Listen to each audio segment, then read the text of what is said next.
Ça, c'est je vais dire un échantillon des livres qui auront déjà eu à être publiés. On a par exemple Comment devenir un accomplisseur. C'est un livre de Cédric Comba, c'est un étudiant, comme vous. Et il a décidé de rédiger sur le développement personnel, les clés qui permettent de débloquer le potentiel.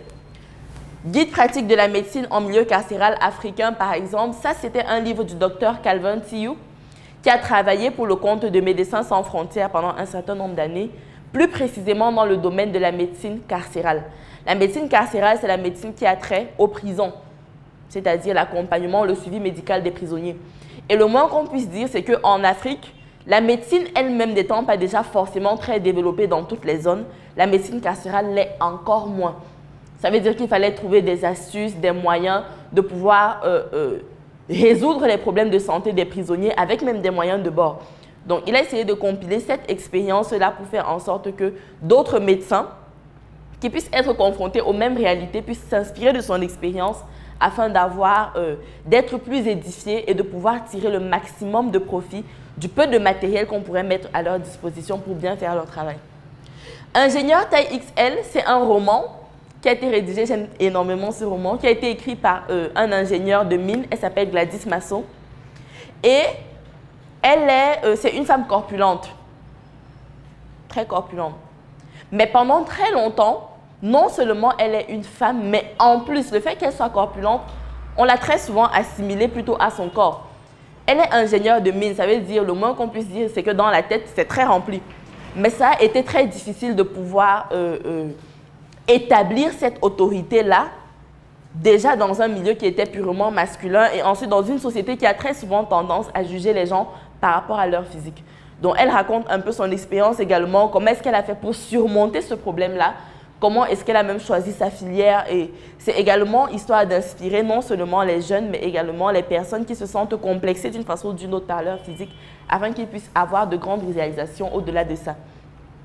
Quand la jeunesse se meut, ça c'est une collaboration que nous avons eu à faire avec le collège Liberman à Douala par rapport à un concours de rédaction des élèves. Nous avons été contactés par le collège et nous avons donc décidé de publier ce florilège-là qui rassemblait les meilleures publications ou bien les meilleures parutions des enfants. Et là, on a des enfants de 6e, de 5e qui vous écrivent des... Je veux dire, en général, la poésie, c'est quelque chose de très... C'est subjectif. Ça appelle vraiment à la sensibilité du lecteur. En général, toute œuvre d'art même d'ailleurs, que ce soit des peintures, que ce soit des chansons, et encore plus des poèmes, pour que quelqu'un puisse dire qu'il apprécie ça, il faut que quelque part, il ait cette sensibilité à votre art. Donc, si jamais vous décidez de rédiger des poèmes, très certainement, vous allez même peut-être passer par une auto-édition parce que pour que la maison d'édition vous publie, il faut également qu'elle aussi, elle puisse percevoir la sensibilité à l'intérieur de vos œuvres. Mais ces enfants, en dépit de leur jeune âge, ils parlent de thématiques tellement pertinentes et avec cette naïveté ou cette transparence qui caractérise leur âge. C'est vraiment une œuvre très touchante et ça a été un plaisir de collaborer avec cette école-là sur ce manuscrit. Juste au-dessus de Quand la jeunesse se meut, on a Basics of Hydrography and Inspection of Subsea Infrastructure. Ça, c'est un livre purement technique. Il parle des structures sous-marines, ça c'est pour les techniciens, purement technique, rédigé même en anglais. C'était un très gros défi, mais un défi qui a été relevé malgré tout. L'auteur s'appelle Géraud Watsi, il réside en France, il est également ingénieur de BTP. Le livre juste après, L'espion industriel africain. Ça aussi c'est une collaboration que nous avons beaucoup appréciée avec un entrepreneur jeune comme nous, camerounais. Il réside en Italie, il est présent en ce moment au pays pour développer encore plus son industrie, KAI, Kamdem Agro Industrie. Il s'appelle Evra Kamdem comme le nom l'indique et il a eu, étant donné, on prône énormément le patriotisme économique. Le patriotisme économique veut également dire que lors de vos différents voyages, lors de vos différents services, lorsque vous avez à côtoyer des étrangers, que vous le fassiez de façon intelligente, à savoir essayez d'accumuler le savoir, l'intelligence, les connaissances que vous pouvez avoir dans ces pays-là pour revenir maintenant développer le vôtre.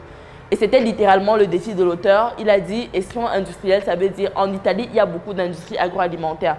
Que ce soit des pâtes, que ce soit du vin, que ce soit des tomates en poudre. Bref, il y a énormément d'industries agroalimentaires. Et il a essayé de multiplier les stages et les rencontres avec ces industriels-là pour pouvoir faire un livre dans lequel il parle de cette expérience et il exhorte également les autres à se lancer dans l'agro-industrie.